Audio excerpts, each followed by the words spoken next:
Oh, mi buen Jesús, ¿qué puedo hacer por ti? ¿Qué quieres tú de mí? Quiero que estés feliz. Mi tiempo te daré, mi vida cambiaré. Dime qué quieres tú, anda, dímelo ya. Dime cómo te amo, dime tú, dice tú, ¿qué puedo hacer por ti? Muy buenas tardes, tengan todos ustedes. Bienvenidos a este su programa, Amigos Católicos en Cristo. Un programa que está hecho para ti y pensando en ti.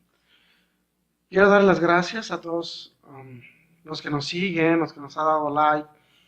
Hay muchas personas que han compartido nuestros videos y que todo esto es para la gloria de Dios.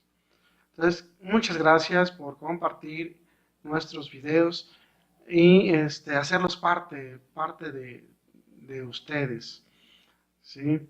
El día de hoy vamos a ver un tema que se llama Jesús, su vida y mensaje, la sinagoga y el sábado. Es un tema donde vamos a ver qué es la sinagoga, el sábado, qué pasó el sábado, ¿verdad? Es un tema bonito. Entonces empezamos. En los micrófonos, Ricardo Gutiérrez.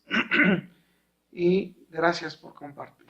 Que Cristo viva siempre en sus corazones. A lo largo de los evangelios se puede leer que Jesús enseñó y realizó curaciones en las sinagogas. Él tenía por costumbre ir a la sinagoga el sábado, como solían ser los judíos practicantes de la época y como siguen el día de hoy, ¿verdad? Como siguen el día de hoy. Pero vamos viendo la sinagoga. Echemos un vistazo a la historia de la sinagoga y el papel que desempeña en la comunidad en tiempos de Jesús. La palabra sinagoga viene del vocablo griego sinagoge, que originalmente significa reunión. Con el tiempo tomó el sentido de asamblea local de judíos y ya posteriormente pasó a designar el edificio en que se reunían las congregaciones judías. Si bien se desconoce la fecha pues exacta en que se conmemoraron al usar sinagogas como lugares de reunión, se puede aceptar que la práctica nació después de la destrucción del primer templo, cuando una gran parte del pueblo judío fue llevada a Babilonia. El exilio podría haber conducido a una integración total del pueblo judío en la cultura babilónica, que era más amplia, así que las reuniones para orar y estudiar no solo mantuvieron a los exiliados judíos apegados a su fe, sino que también los ayudó a conservar su identidad nacional y cultura, aún viviendo en el extranjero. En la época de Jesús, aparte de ser un lugar culto, la sinagoga hacía las veces de centro comunitario del pueblo, o salas de reunión, también eran escuela. También, ahí en las sinagogas también se hacían los tribunales, o era un lugar para estudiar las escrituras. Bien, los sábados la comunidad se reunía en ella para orar y leer las escrituras. En cada sinagoga había un grupo de ancianos de la localidad que se dirigía a las actividades, los ancianos. También estaba el jefe de la sinagoga, cuya función era mantener a la congregación fiel a la Torá. Es probable que el jefe de la sinagoga se escogiera de entre el grupo de los ancianos. Cuando alguien cometía una infracción de la ley, expresada en la Torá, cometía una infracción de la ley expresada en la Torá. Esos ancianos lo juzgaban y castigaban. Las penas, dependiendo de la gravedad de la falta, podrían consistir en recibir 39 latigazos, 40 azotes menos uno, a ser excomulgado de la sinagoga, o ser excomulgado de la sinagoga. A pesar de que la ley mosaica disponía de ciertos delitos que se castigaban con la lapidación, en tiempos de Jesús, únicamente las autoridades romanas podían ejecutar sentencias de muerte.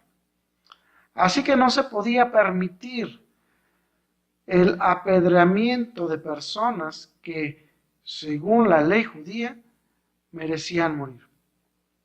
Sin embargo, se daban casos de muchedumbres de judíos que, contraviniendo la ley romana, trataban a pedradas a las personas e intentaban hacerlo.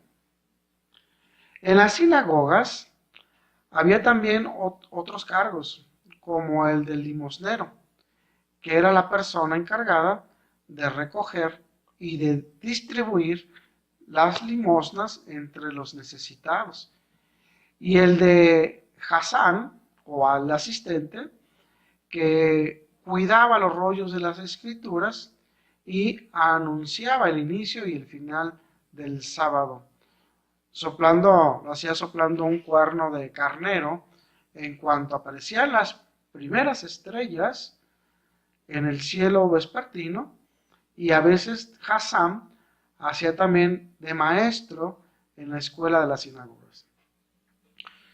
Sobre todo en los pueblos, era asimismo quien azotaba a quienes merecían algún castigo. El culto del sábado comienza con la congregación recitando el Shama. Deuteronomio 6:4 lo podemos encontrar, que dice: escucha, Israel, el Señor nuestro Dios, el Dios uno es. Y otras oraciones. Luego venía una lectura de fragmentos en los rollos del Torá, o sea, los 5 primeros libros de las escrituras hebreas, y de los Jebim, o profetas. Las personas que leían se ponían de pie y leían unidades de 1 o 3 versículos en hebreo. Seguidamente parafraseaban en arameo, puesto que no todos los judíos del siglo I entendían el hebreo. Después de la lectura, se levantaba alguien a instruir a la audiencia. Esto era seguido de una bendición, y cualquier hombre adulto podía ser invitado a leer las escrituras, y cualquier hombre adulto competente e instruir a los asistentes. Ahora, dentro de la sinagoga, por lo general había bancos distribuidos a los 3 lados de las paredes, y estaban reservados a las autoridades. Es posible que el resto de la congregación se sentara en esteras o tapetes. Era la costumbre que la persona que enseñaba o instruía permaneciera sentada. Jesús aludió a esta costumbre cuando habló de que los maestros de la ley, de los fariseos, se sentaran en las cátedras de Moisés. A veces había asientos especiales con este propósito. En las excavaciones ahora arqueológicas que hay, se han encontrado en Corazín, se descubrió uno de estos sillones de honor. Ahora pues, Jesús, siendo un judío observante del siglo I, enseñó en sinagogas de toda la Galilea, a todo A lo largo de su vida pública, comunicó a bastante gente su mensaje en las sinagogas, aunque no todos estaban de acuerdo con él. Y conforme fue pasando el tiempo, no fue tan bien recibido en ellas. Curó enfermos, expulsó demonios en las sinagogas, resucitó a la hija de Jairo, el que era jefe de la sinagoga. También sanó al siervo del centurión romano, ¿se acuerdan del centurión romano? Que hizo que se construyera una sinagoga en Cafarnaúm. Entonces, las sinagogas eran el centro de la vida en el pueblo. Y fue en esas sinagogas donde Jesús presentó su mensaje sobre el reino de Dios. Años más tarde, el apóstol Pablo difundió también el Evangelio por Asia Menor, Grecia, visitando sinagogas de allá y predicando en ellas. Ahora bien, vamos a ver el sábado. El sábado judío comienza al atardecer del viernes y termina el atardecer del sábado, de la misma hora. Durante este tiempo, todo el trabajo habitual se detiene. Los orígenes del sábado están en el libro del Génesis, en el capítulo 1, que nos dice: el séptimo día construyó Dios la obra que hizo, y reposó el séptimo día de todo cuanto había hecho. Entonces bendijo Dios el séptimo día y lo santificó, porque en él reposó de todas las obras que había hecho en la creación. ¿Verdad? Entonces, en los 10 mandamientos, también conocidos como el Decálogo, Dios dijo como el tercer mandamiento: acuérdate del sábado para santificarlo, 6 días trabajarás y harás toda tu obra. Pero el séptimo día es de reposo para el Señor, al Señor tu Dios. No hagas en él obra alguna, tú, ni tu hijo, ni tu hija, ni tu siervo, ni tu criada, ni tu bestia, ni el extranjero que están dentro de tus puertas, porque en 6 días hizo el Señor Dios del cielo y la tierra, el mar y todas las cosas que en ellas hay. Y reposó el séptimo día. Por tanto, el Señor bendijo el sábado y lo santificó. Éxodo 20, del 8 y siguientes. Ahora bien, vamos viendo haciendo una explicación. Lo que Dios bendice se convierte en un vehículo de generosidad, y en esta expresión de su cálido interés por sus criaturas. Cuando Él santifica algo, es porque lo pide para sí, retirándolo de la circulación, ya sea de un lugar, un día, un animal para el sacrificio, y declarándolo especial. Eso nos da una pista de lo cual fue su intención al requerir que se observara el sábado.